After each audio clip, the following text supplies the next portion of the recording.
Hello everyone, welcome to my channel Fluent English.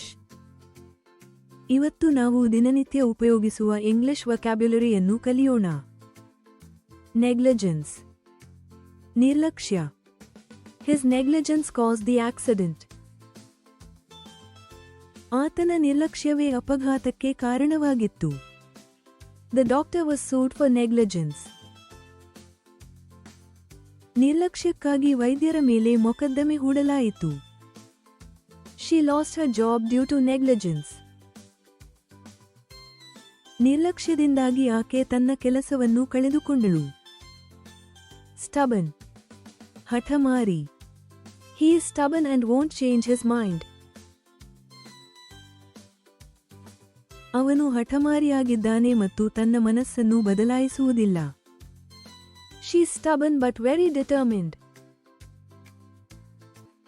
ಅವಳು ಹಠಮಾರಿ ಆದರೆ ತುಂಬಾ ದೃಢನಿಶ್ಚಯವುಳ್ಳವಳು.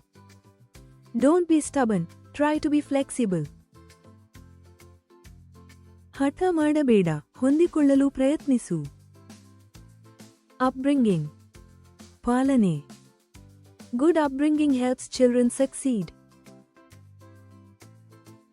ಉತ್ತಮ ಪಾಲನೆ ಮಕ್ಕಳ ಯಶಸ್ಸಿಗೆ ಸಹಾಯ ಮಾಡುತ್ತದೆ.